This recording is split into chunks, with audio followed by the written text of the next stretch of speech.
Hey everyone. Aloha. So today we're going to work on what Tim Tackett actually wrote in his Black Belt Magazine article. And so you guys are going to get to see some of the JKD article if you haven't read it yet, or if you want to read it, you can also go to your local bookstore or Barnes & Noble or something like that. We'll show you what it looks like. Yeah. So basically, this is the issue that just came out with Bruce Lee on the cover. And it talks about Tim Tackett teaches JKD's essential principles. Now this is actually quite important to bring up because Jeet Kune Do really is more about concepts and principles than it is about techniques. In a sense, there's almost no technique because there is every possible technique, if that makes sense to you. So in one sense, a punch is a punch, a kick is a kick, but in another sense, you have everything that has ever happened in the history of the world at your disposal, at your ability to draw in, as well as anything you could potentially imagine or conceive of in the future. And all of that is there for you from the past, the present, and the future. And you use the principles to discern whether or not that's going to be something that you can absorb as useful for you and that will be part of your expression as a martial artist. So the principles are the thing. You can plug anything into the principles and it'll make sense.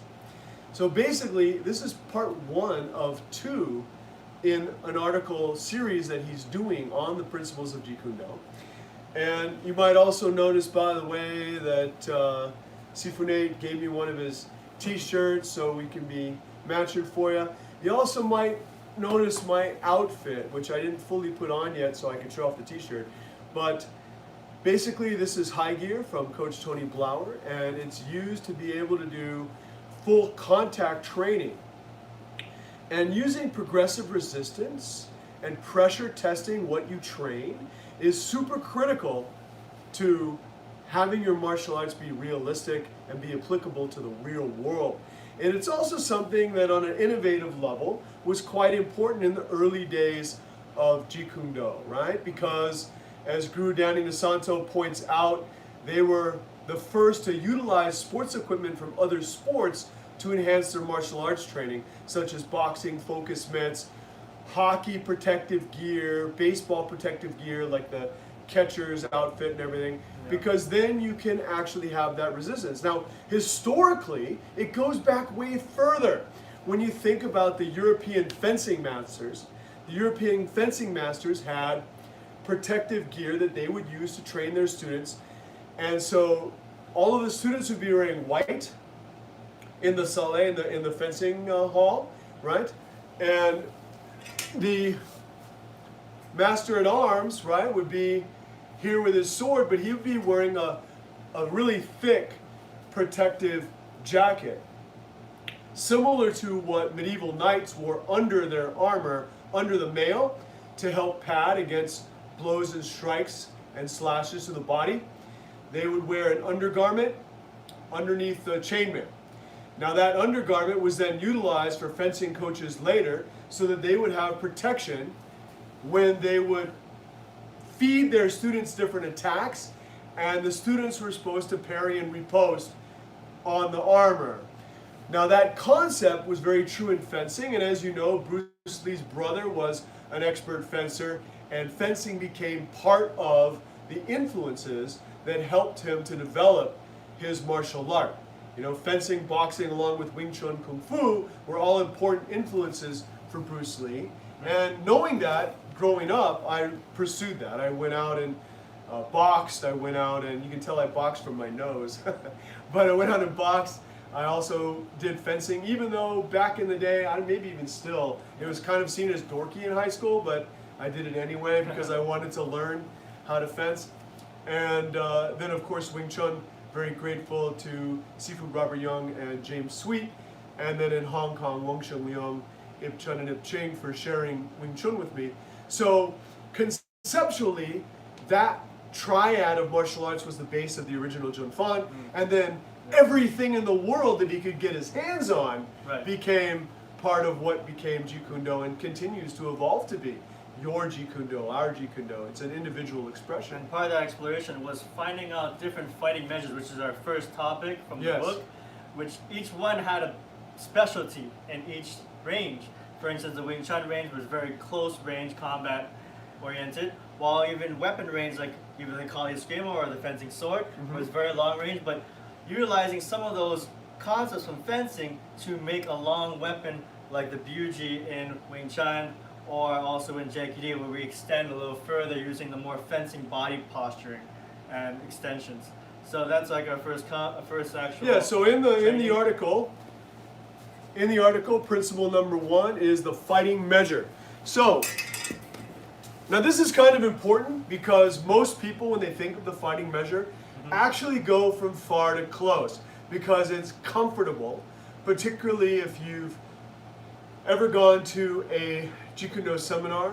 They'll either start at one end or the other. So they'll either start very far away and you're working on the pendulum kick or something like this, or you'll be working very close and initiating with the trapping, which of course JKD is famous for. Now, in practical application, here's the thing. Range is very fluid. So in a real fight, you don't necessarily start far and go close, right? You start wherever you start. So in a real situation, we might just be in conversational range like this, and then I'd be boom, and then now it's on.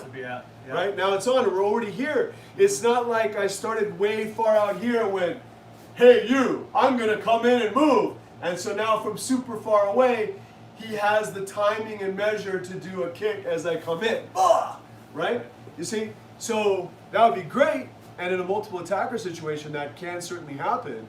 But in terms of training, the fighting measure is going to be unique, first individually. Your body, how long are your arms, how long are your legs, and how does that configure from your posture, from your stance, from your baijang. So depending on how your body's loaded, right, it's going to depend. Some people carry their hands lower because of kicking, right? Yeah. I tend to have mine higher, but that's also partly because, especially here in Hawaii, I'm taller than the average person.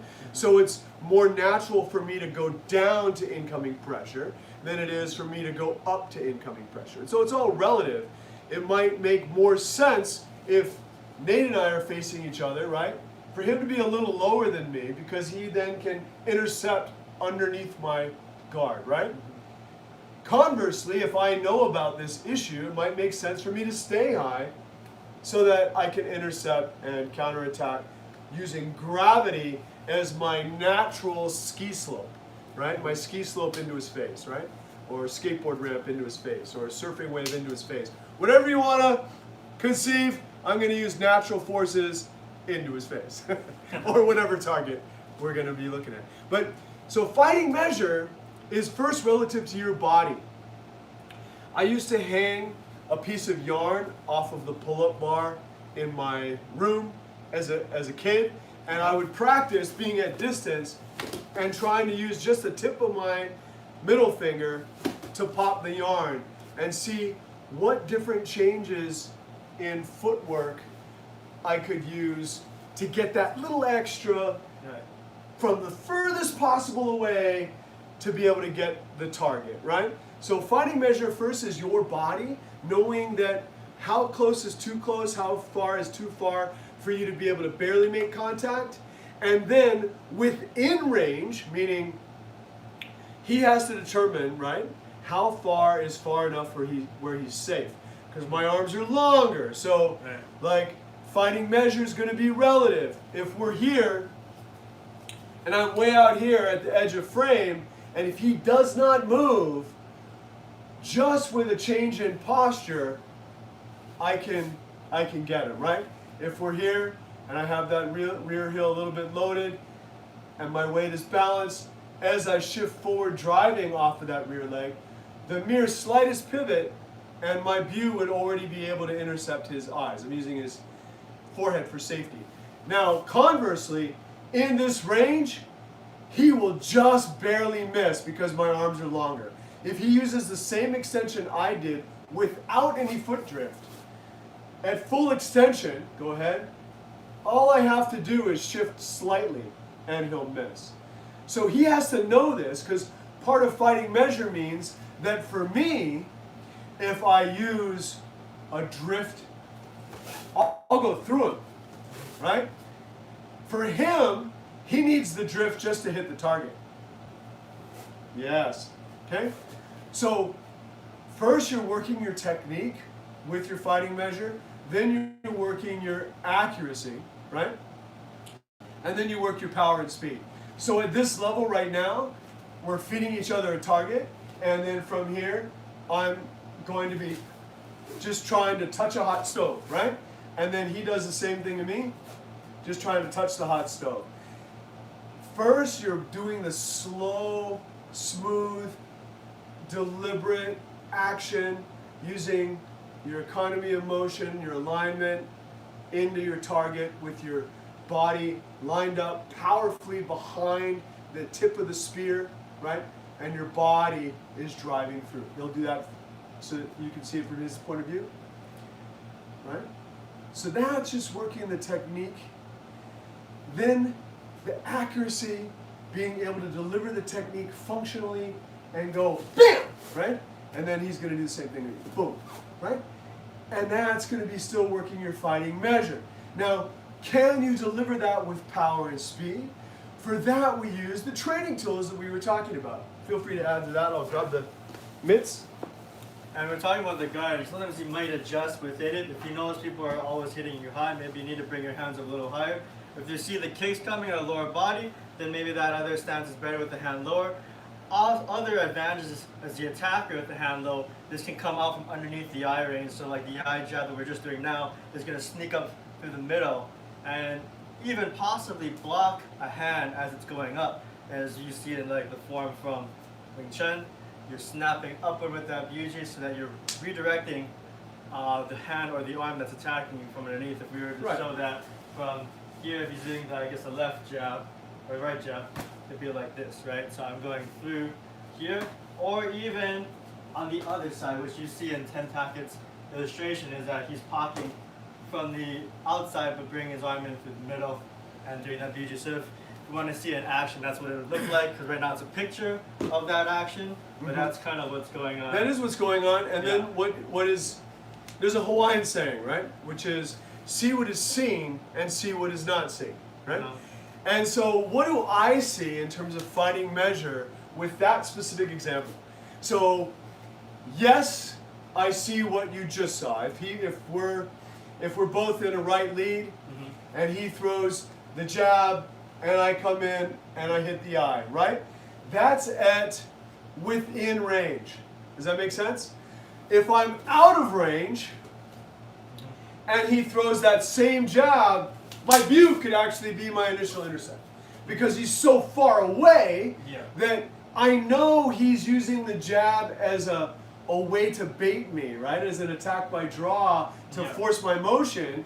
So instead of trying to do this and then my intercept is worthless, as he comes in, I use the view to then reorient, right? So I can go yung, or I can do it as a multiple combination where I'm going 1, 2, 3, right? Whatever you want to do, you can skip in or you can multiple, but the point is that's at far range. In range, you'll do as Sifu Nate demonstrated. He'll demonstrate, I give him the jab and he comes in with the view, right? I give him the jab, he comes in with the view. Now, what happens when that fighting measure gets a little bit more intimate in a close combat? We're here, right? And he throws that same jab, and now my view goes past his neck. And now I'm in a head and arm triangle. You see that? So, I'm going this way. So you can see what I'm doing. So he's here on the corner. We're now closer distance. That jab comes in. I do my view, but now my view goes through. And this is actually a hit. And then we're going into the head and arm triangle. Bam. Okay? And that can be then a takedown and on the ground. So understand that principles exist in every plane. Right. Because we can do this standing, we can do this on the ground, where we're ground fighting, and now you're executing the same concept. Because it's just a relative equation of fighting measure that now we're closer to each other, but the principles still exist. They still have a functional place. So see that fighting measure is relative to the problem. It also isn't always equal, right? For example, we were talking about the fencing. If I have the sword and he has nothing, then my fighting measure is way out here, and if he doesn't move, I can every time exactly tap it, right? And honestly, this is how I always teach beginners the concept of having that line and understanding the place that fencing has within the overall scheme of things. Now, that's going to be where I'm effective. In order for him to win, he has to get past that point. And once he gets to the guard, he's home free. Because my mind might be trapped in the end of my weapon. So once he's inside range, no good. Now it changes once things are equal. If we both have a weapon, right? Now we're in weapons range. We'll see how far we can go and still be within frame for the camera here. But look, here, he can't touch me, I can't touch him. But we both know, we'll use the classical bridge position reference point, but with the stick, we're just a beat and a pop away, right? Yeah, go ahead. We're just a beat and a pop away from being able to execute, right? And of course, if you're familiar with Kali, you know, there's all kinds of ways to do this. Yeah. But your fighting measure then adjusts. It adjusts again if he has it, and I don't. So now I've got another problem. I've got to cut the line of his fighting measure to be able to come in. And then now it switches. I'm here. He has to be able to beat the line of my fighting measure to employ his fighting measure, which is going to switch automatically once the other person has the weapon. So, you know, in real life, not everything's equal. I used to joke about this, actually, because what are the chances that you're going to be walking along the street and you have a 27-inch stick and the other guy has a 27-inch stick? It's not that likely. You're training all of these things not so much for a duel where both of you have the same thing, but for an inequitable situation. So again, on fighting measure, it starts amping up, clear? It starts amping up if we're using edged weapons, right? Because now, at quite a long distance, you have a very lethal fighting measure, right? Whether we're just using the fencing strategy of a beat, or whether we're defanging the snake, whatever we're doing, it's very, very much problematic both at range and up close and personal. So, regardless of where we are, right? We'll go a lot closer to you. So, conceptually, this fighting measure, very, very dangerous, right? But also, this fighting measure, very, very dangerous. And what if he has earth grip and I have heaven grip, right? You have all these different variations that affect your fighting measure. So just the first principle he mentions in his book can be an endless thing, especially if it's inequitable, right? Mm-hmm. He has that. If you notice, the difference also could be in stance. If I have a weapon in one hand and a guarding hand in this hand, I could keep this in the back, which is more like what knife fighters actually do.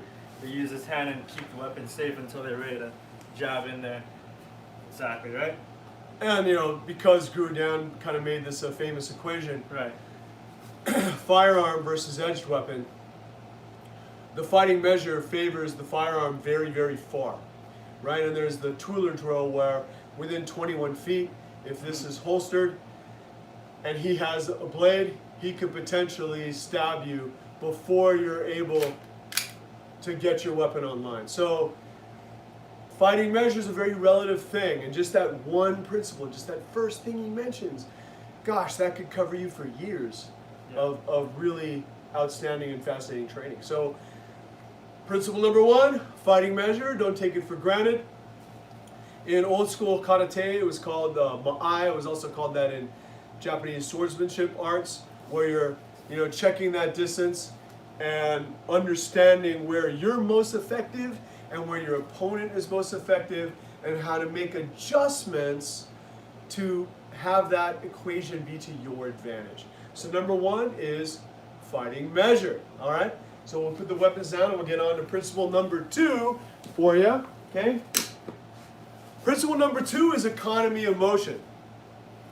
So economy of motion, on a simple level, is illustrated by the straight blast, because the shortest distance between 2 points is a straight line, right? So conceptually, if we're training this, right, he's working on delivering the line, right? And in the beginning, again, we're working on the technique of the straight line. And this economy of motion is not just an offense with the straight blast, it is also a defense. I put it up at obstruction, and he's able to move my defense out of the way with his chain punch, right? So his attack is also his defense, right? I put up an obstruction, he's gonna come in on the chain. I put up an obstruction, he's gonna come in on the chain. That's the simplest way to illustrate economy of motion, is that not only is it going from point A to point B as directly as possible, but it's having one tool do more than one job. Right. If that makes sense. More do you want to add to that? Just fighting down the center line also, as we mentioned, just dividing that punch in the center, but also the shortest distance between my body and my weight here, as I'm transferring that energy forward as I'm striking. So especially when you're walking into this, there's a lot more power when you're actually pushing the guy back and using your leg stance as well as body weight to transfer that power. And if you notice, we're not using a lot of rotational force, so that power is actually coming from the body's weight and the legs pushing forward as you're doing that straight blast. Yeah, so an economy of motion actually is the totality of it. So in other words, there's your footwork, right? Mm-hmm. Which is your weapons delivery system. How are you getting yourself, the human weapon, to the target, right? Then there's the actual movement of your weapon, right? Mm-hmm. The technique involved. Because in truth, as a human body, you're not a straight line. You're an organic being. So it's a series of circles and triangles and lines that all work together to create the effect. So maybe the tip of the finger moves in a straight line to the target, right? But behind that tip of the finger, the flange, the metacarpals, the radius, the ulna, the humerus, the clavicle, the skeletal system, as well as the muscular system, brachioradialis, all the different parts of your body, biceps, triceps, right? They're all going to work together to develop that effect of getting that tip to the target. Okay? So then if he's going to use an economy of motion, now he's going to apply it with a little bit more power to the pad.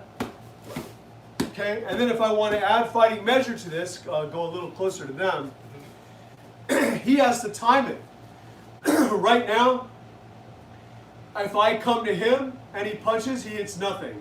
So he has to time it. When can he hit it? When can he hit it? When can he hit it? Now do 3.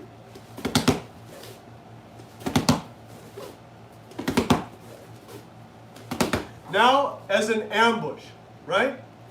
He's relaxed. He's just standing there. He's not ready. And I'm like coming up to him. Hey, what? Da da da. Bam! When he's in range, he goes. Hey, you took my parking spot. Hey, I don't like your shirt.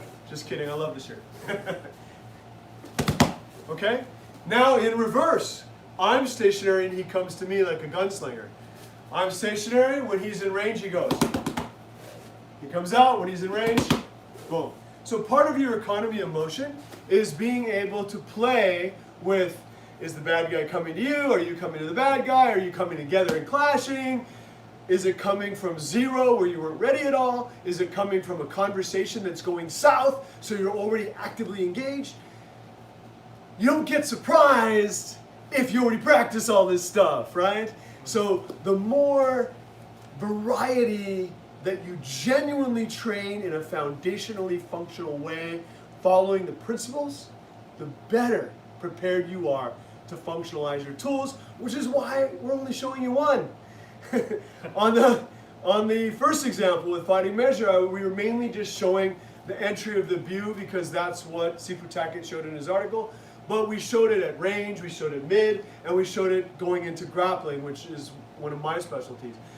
Then now working with the economy of motion, pretty much only showing you the straight blast. You can do this with any tool, but I'll let Sifu Nate say one of Bruce Lee's famous sayings on why we would cultivate one tool. Bam!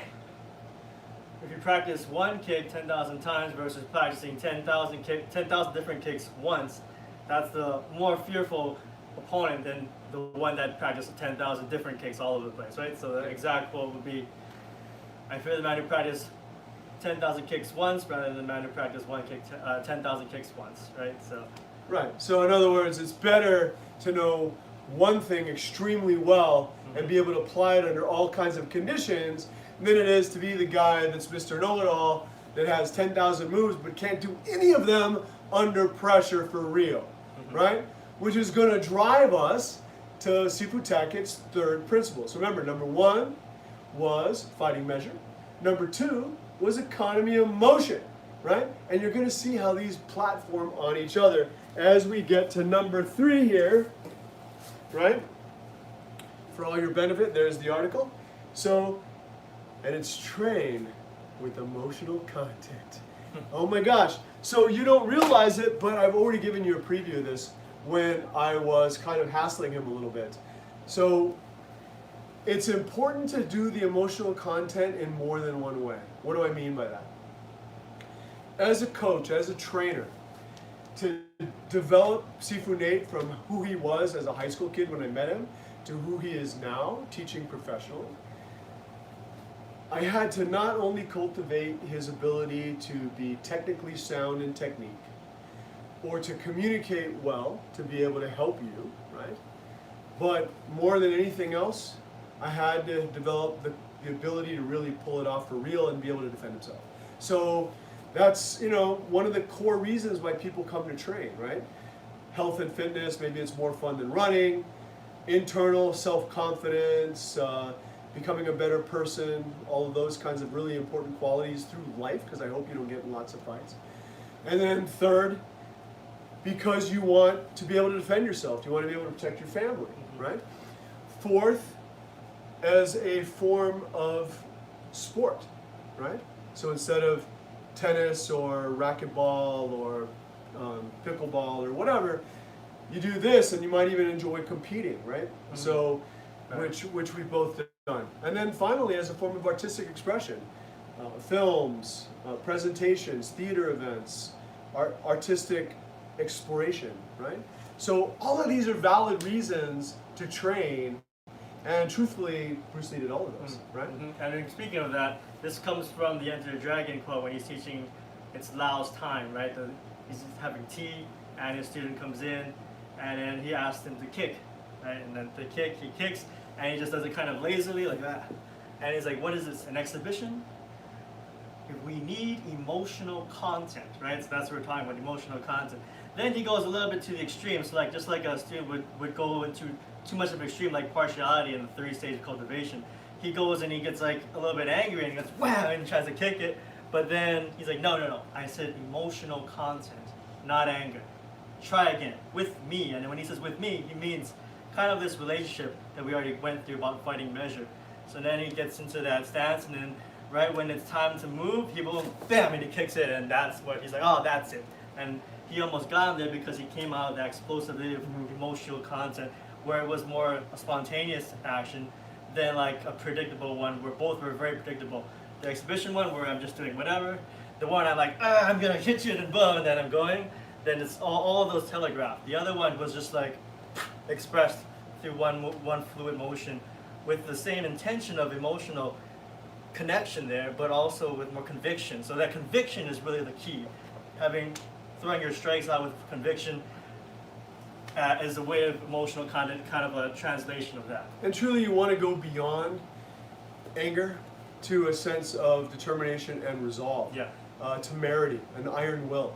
Because in the beginning, switching fear to anger can be helpful, right? You're afraid of a bully, so then instead of thinking fearfully, you're thinking, if I had one chance to get back at that bully, then when he gets close to me, BAM! I unleash, right? So then that can be somewhat anger-based. And a lot of times that transforming the kitten into the tiger concept is something that is useful to help especially kids or young people that are learning to handle their emotions. But then you want to channel that in a forcefully positive way eventually, where you're not a hair trigger that's easily provoked, but that you have a moral compass that guides you on when the appropriate moment is to flick that switch. Because Bruce Lee did say that it should be like flicking a light switch. Like the opponent should not be able to read you where from 6 feet away or over 6 feet away during COVID-19 that you can see that you're like, I'm angry guy, right? Or I'm fearful guy. Right? Two extremes, like you said. You have to be in the middle so you can spontaneously spring out of that. You want to be in what they would say in the espionage or special operations world, you want to be the gray man. You want to be somebody that is hard to perceive so that when you do have to flick that switch, it's instantaneous. And, it's kind of fun to almost exaggerate that in training. So what do I mean by that? So I'm going to be the bad guy for Nate, and he's going to act like the innocent, he doesn't want to do anything, and then at the moment that he sees it is open, he's going to explode into the pad, okay? So we'll give you an example of what we mean. So what I want you to see is that to cultivate emotional content is not just a one-way flow, right? It's not just the person doing the techniques, but as a coach, as a trainer, I want to feed him something to bounce off of, right? So in acting, I remember as a kid, I was in this show, and I'm off camera, and the main guy is the guy talking to me, but you can't see me. And he complimented me and saying, "Oh, you fed me very well. Thank you, I needed that." Meaning, I was giving him emotional content. Right? So if you don't feed it, it's hard to build it. Right. So that same thing with relationship, right? They can't play off of a no emotional content line. There's nothing there for me to say anything to. It's hard. So then, yes, exactly what he meant by feeding it correctly. He's like, "Oh, thanks for feeding me that way," because now it helps me to respond in a more natural, more true way. Then it doesn't become acting; it becomes unacting or acting or unacting, like Bruce Lee says in one of his interviews. It doesn't have to be acting if you're doing unnaturally, naturally. Yeah, so utilizing the same two tools that you've seen so far, right? So I'm going to be hassling him. Right. Hey, how come you over here? What, brah? What? You go over here. What you doing? Go over here. Hey, how come you don't listen to me? Okay, you see it? So I provoke him. He looks, this signals to him an opportunity where I'm open or weak, right? And it's a crawl, walk, run, so I'll do this with a pad. It also is helpful when you're working with students that you don't know maybe how their self-control is. So if you trigger them, and you do have to talk about this ahead of time, because we live in a time where, people might take it the wrong way and genuinely have hurt feelings. So we don't want that. It's a very gradual process. Now you gotta understand, I've been working with this young man for a really long time, so 14 years. So we've had the time to develop that sense of trust where I can be quite the jerk in my provoking him, and he knows it's just to help him become a stronger martial artist, become a better proponent and exponent of the martial arts. So you see this concept? Now we're gonna do the same thing. I'm going to feed him the jab after I shove him, and then he's going to do the view. So I'm like, what, brah? Then I throw the jab, and he does the view. right? I shove him, shove him, shove him. I throw the jab, and he does the view, right? Shove, bang. Maybe one time I only shove him once, right? Maybe I go straight to the jab. He has to pay attention, right? Okay? So you can cultivate the tools where maybe we're working the chain punch, maybe we're working the view, right? Later on, it can be almost anything, but you want to crawl, walk, run with this so that you cultivate each tool, again, because one thing done 10,000 times is more valuable than doing 10,000 things once. Yeah. So that's kind of a concept of the emotional content. You can do it a little bit by yourself. I think I mentioned the string on the pull-up bar. I would be there and be like, I am still like the water in the still wind of calm, and the gentle breeze is touching the bamboo. Right? So whatever it is. That is actually very true. He talks about, Bruce Lee talks about in a lot of his books and his writings, that using imagination is part of that emotional content. Like, there's nobody in the room right now, but we can pretend that there's like 30 guys here and we're fighting all of them, even though we're just shadow boxing. We're like not just doing a technique just to do it. I'm not just throwing my hand just to do my Buji, but I'm like, okay, what's he gonna do? Bam, and I'm gonna move, right? I'm gonna make it alive and make it an actual practice where I'm getting something out of it. Even though maybe technically I'm telling myself when to hit, it's a little bit more valuable than just like, I'm hitting, Yes. and whatever. You know? If you're just hitting, it's droning. Yeah. And quite honestly, in competing in tournaments, especially back in the day when I was first starting, I would say almost 80% of my training was visualization, meaning that I would go through what were my best techniques, and if I saw the guy did this, then I would do that, or if I sensed movement from the center line, I would do this, if I sensed it from the outside, I would do that, and I would have all of these imaginary fights with my invisible friends, right? You know, like when you're a little kid and you have like your fortress of invisible friends where your stuffed animals talk to you. Maybe I shouldn't be admitting to this on camera, but anyway. You get the concept. So imagination and creativity, cultivate that, and all the emotions you have, that's the truth of who you are. So cultivate that and use it in a positive way by applying this third principle that Sifu Tackett talks about. Now let's get on to number 4, which we've already kind of shown you a little bit about the fourth principle he talks about, because we talk about train realistically. Now, the emotional content is realistic. In real life, fights don't exist in a void, right? In real life, you have a problem that is quite major, and there's no weight classes. So this is one of these situations where my having 80 pounds on him is good for him because it gives him a realistic problem to deal with, to train realistically. Because most of the time, if you're a nice person, you're not so much getting into a fight with someone your exact same weight class.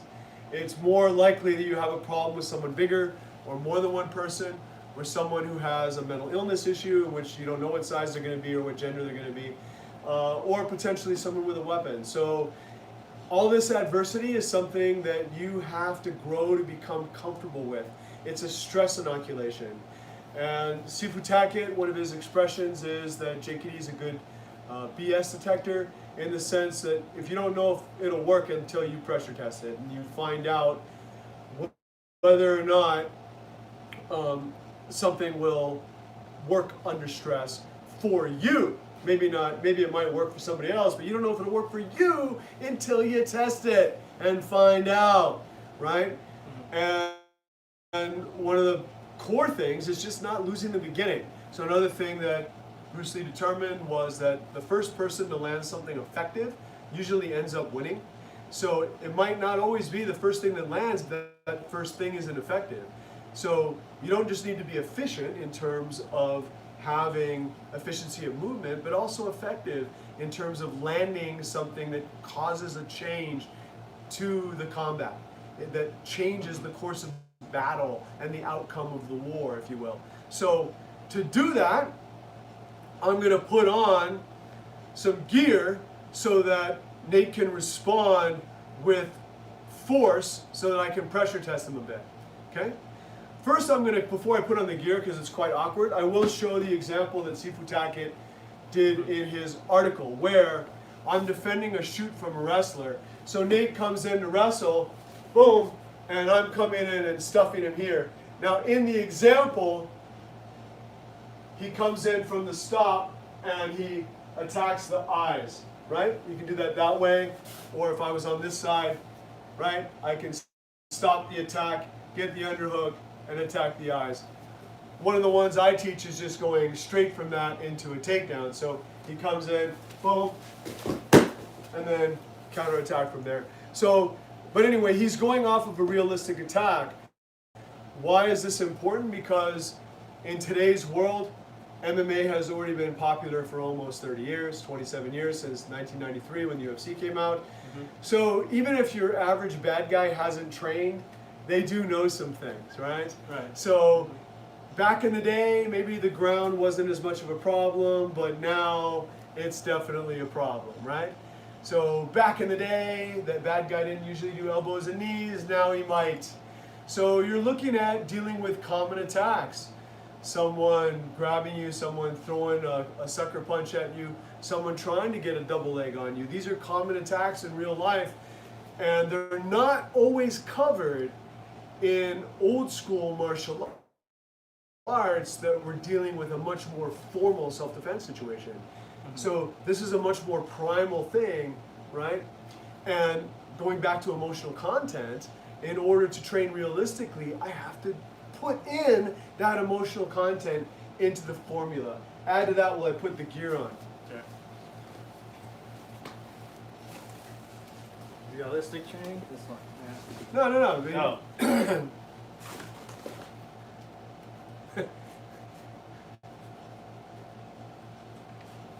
Okay, so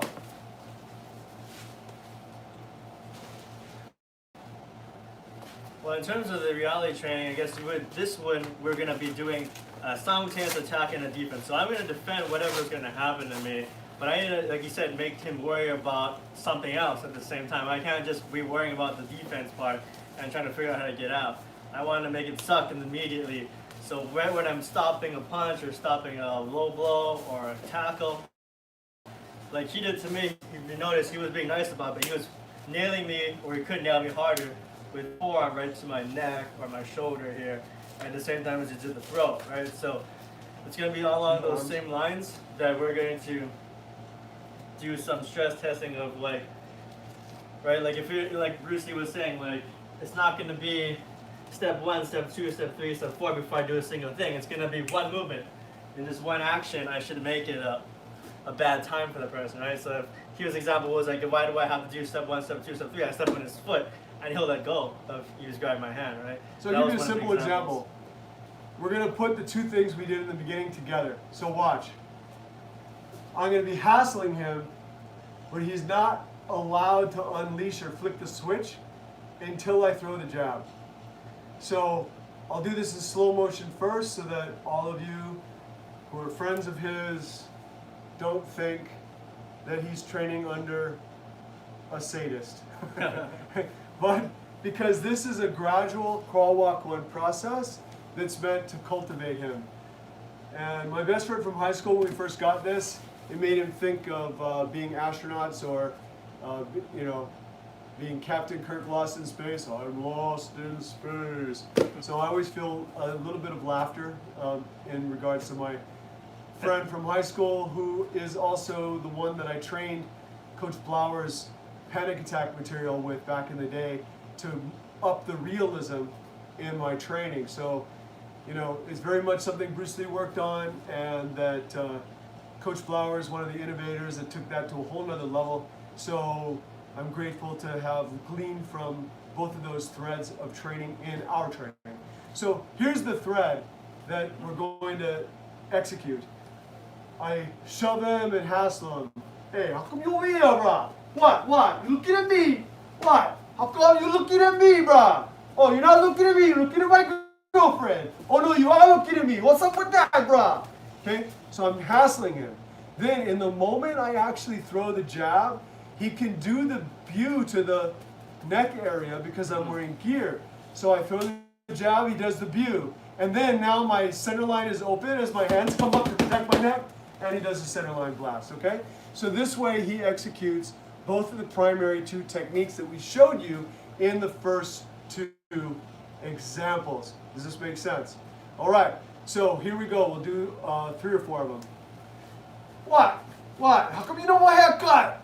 Okay, Barber shop's open again, bro. Barber shop's open again. It's okay. Your hair looks It's okay, stupid, bro.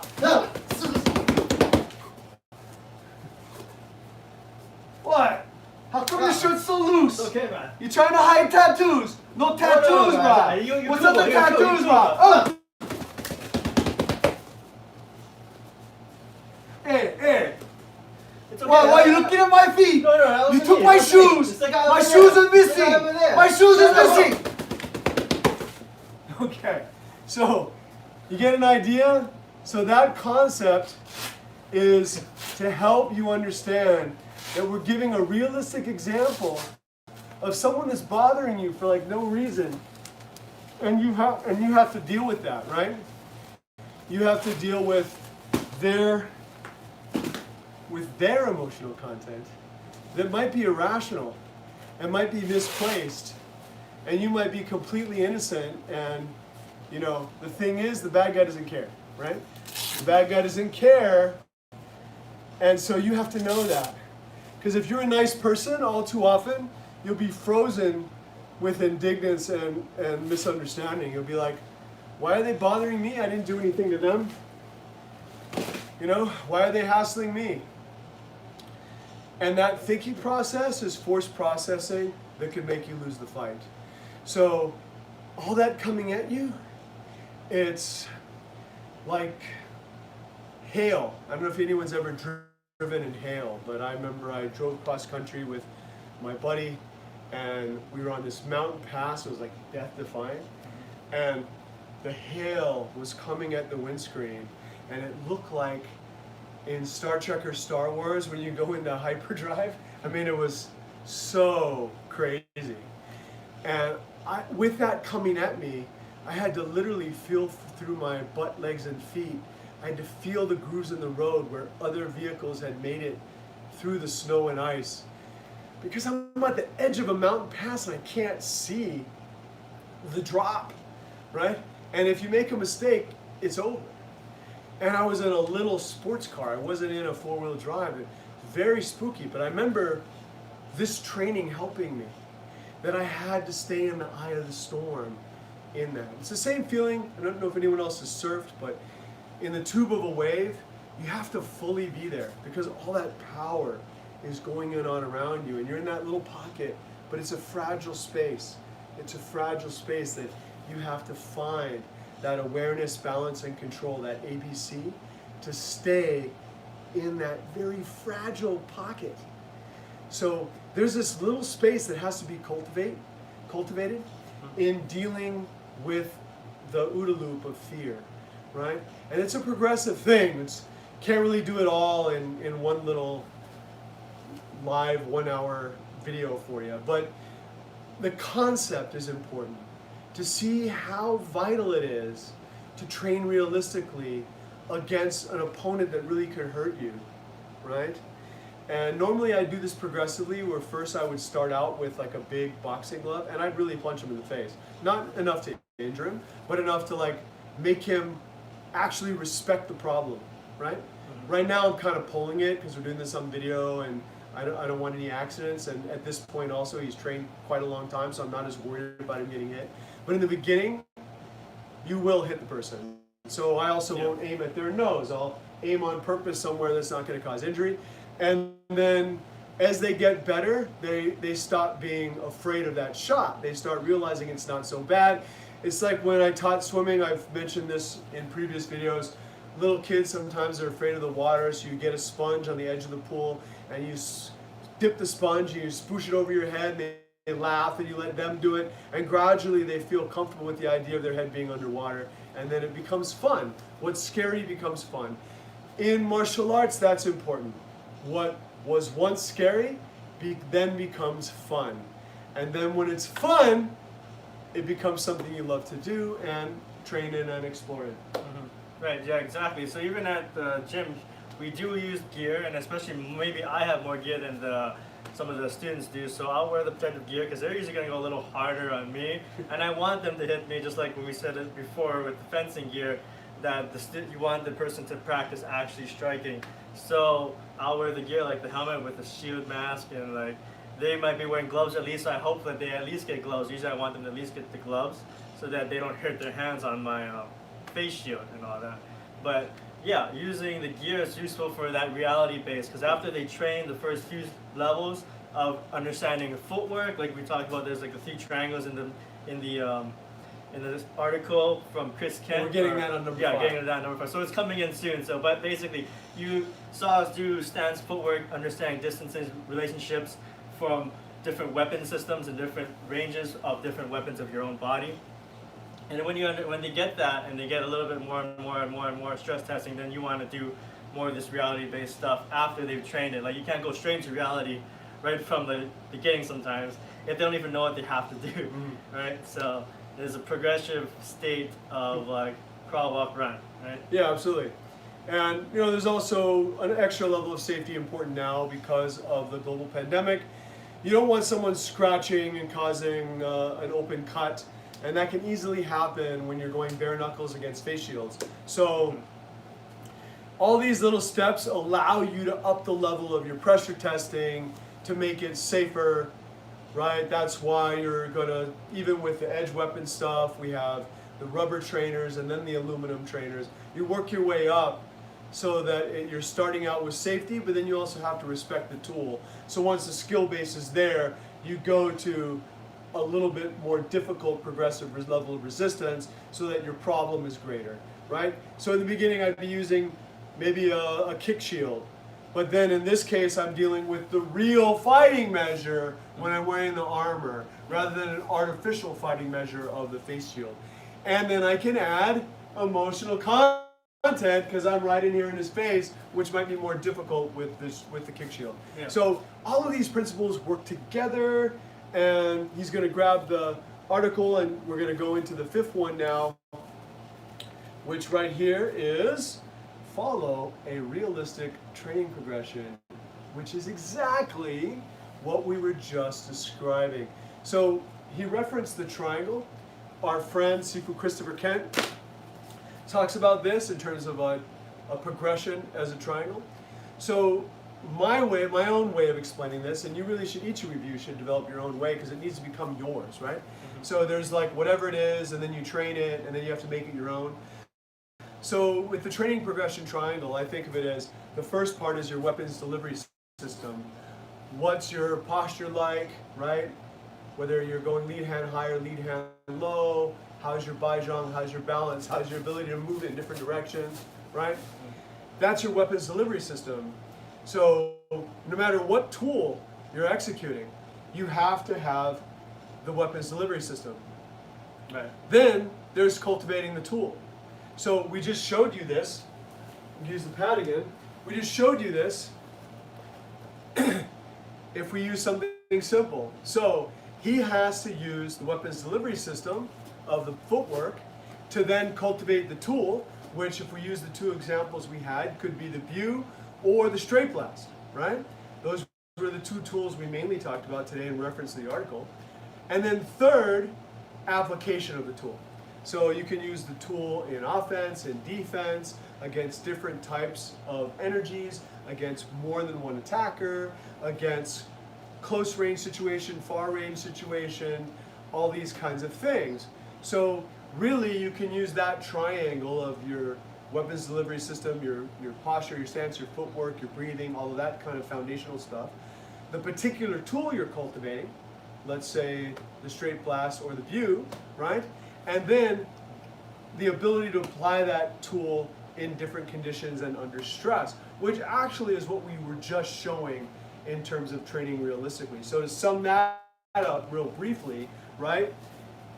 He's going to use the fighting measure with the weapons delivery system that as soon as this pops up, he has the perfect range to deliver his shots. Okay, so we're going to do it with the view first. Boom, boom, boom. And now we're going to do it with the straight blast. Boom, boom, boom, Okay? That's fighting measure with the tool, working the weapons delivery system of the footwork and the posture and the stance, along with cultivating the tool, whether it's the view or the straight blast. Now he has to deal with varying conditions. Give me an example.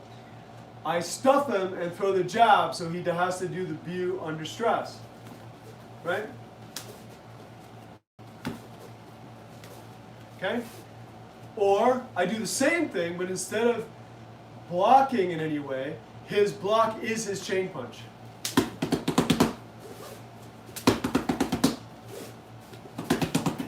So I have like a lawn sow out there, and he just chainsaws the lawn sow as he comes in. Okay? Now treat it as an ambush. He's just standing there, and I come in to punk him, and then he has to execute. Okay? Now he's going to do the chain. Okay? View and chain. Now view and chain. View and chain. Now he's going to do it as an ambush, where I'm clearly a threat, and as I walk up, in the example, it would be to grab his neck or something, he's going to use the view as a bridge and then follow it with the chain.